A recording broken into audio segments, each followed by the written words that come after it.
Hi friends, ഇന്നത്തെ എൻ്റെ recipe വാഴച്ചുണ്ട് തോരനാണ്. അതിനായിട്ടൊരു medium സൈസുള്ള വാഴച്ചുണ്ട് ഞാൻ എടുത്തിട്ടുണ്ട്.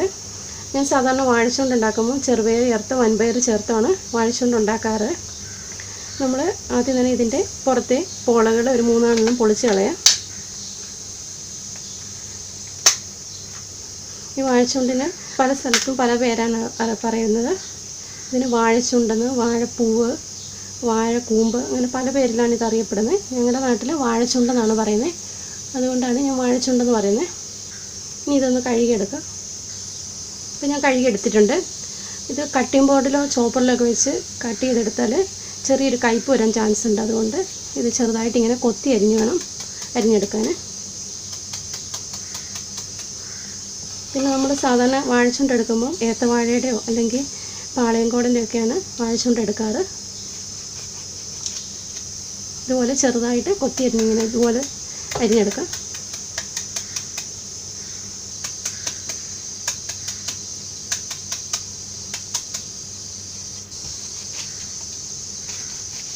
ഇപ്പം വാഴച്ചുണ്ടൊക്കെ അരിഞ്ഞെടുത്തിട്ടുണ്ട്. ഇനി ഒരു സ്റ്റിക്ക് വെച്ചോ അല്ല ഒരു ഈർക്കിൽ വെച്ചോ നമുക്കിതുപോലെ ചുറ്റിച്ചെടുക്കാം. അപ്പോൾ ഇതിൻ്റെ നാരും കറയൊക്കെ പോയി കിട്ടും.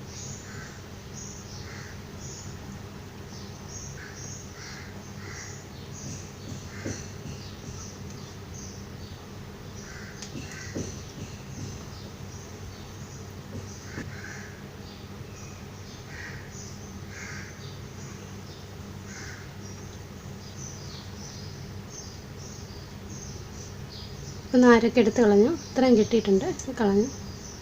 ഇനി ഇത് കഴുകി വാരിയെടുക്കാം.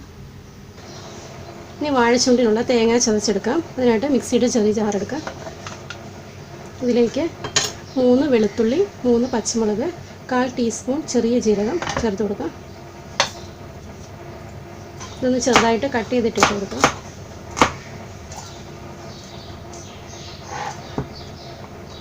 കുറച്ച് തേങ്ങയുടെ ഇട്ട് കൊടുക്കാം.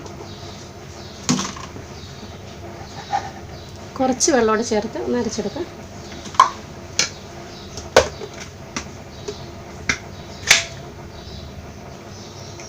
ഇതുപോലെ ഒന്ന് ചതച്ചെടുത്താൽ മതി. ഇനി വാഴച്ചുണ്ട് ഉണ്ടാക്കാനുള്ള പാത്രം അടുപ്പത്ത് വെക്കാം.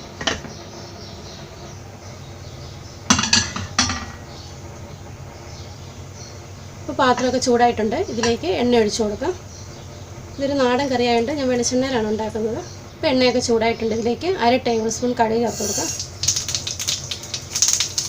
കടുക് പൊട്ടി വരുമ്പോൾ അരിഞ്ഞു വെച്ചിരിക്കുന്ന സവാള ചേർത്ത് കൊടുക്കാം.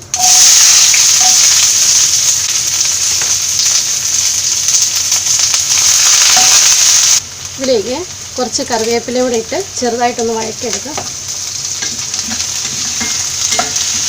സവാളയൊക്കെ വഴണ്ട് വന്നിട്ടുണ്ട്. ഇതിലേക്ക് 1/4 ടേബിൾ സ്പൂൺ മഞ്ഞൾപ്പൊടി ചേർത്ത് കൊടുക്കാം. ഇനി ഇതിലേക്ക് ചതച്ച് വെച്ചിരിക്കുന്ന തേങ്ങ ചേർത്ത് കൊടുക്കാം. ഇതൊന്ന് ഇളക്കി ചെറുതായിട്ടൊന്ന് മൂപ്പിക്കാം. തേങ്ങയുടെയൊക്കെ പച്ചമണം മാറുന്നവരെ ഒന്ന് ഇളക്കി കൊടുക്കാം. ഇനി ഇതിലേക്ക് അരിഞ്ഞു വെച്ചിരിക്കുന്ന വാഴച്ചുണ്ട് ചേർത്ത് കൊടുക്കാം.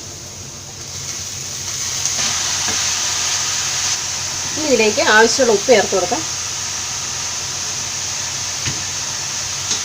ഇനി ഇതെല്ലാം കൂടെ നന്നായിട്ടൊന്ന് മിക്സ് ചെയ്യാം. ഇപ്പോൾ എല്ലാം കൂടെ നന്നായിട്ട് മിക്സ് ആയിട്ടുണ്ട്. ഇനി ഇത് തിക്കി അടച്ച് ഒരു 5 മിനിറ്റ് വേവിക്കാം.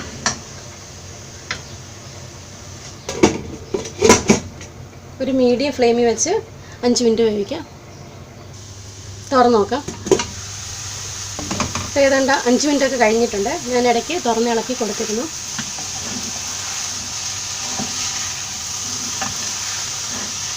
വാഴച്ചുണ്ടൊക്കെ വെന്തിട്ടുണ്ട്. ഇതിലേക്ക് വേവിച്ച് വെച്ചിരിക്കുന്ന പയർ ചേർത്ത് കൊടുക്കാം. ഞാൻ ഉപ്പിട്ട് വേവിച്ച് വെച്ചിരിക്കുന്ന പയറാണ് ഇത് ചേർത്ത് കൊടുക്കാം. ഇനി ഇതെല്ലാം കൂടെ നന്നായിട്ടൊന്ന് മിക്സ് ചെയ്യാം.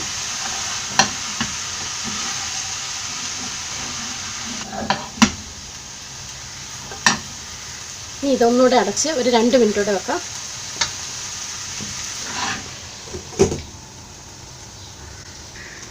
തുറന്ന് നോക്കാം.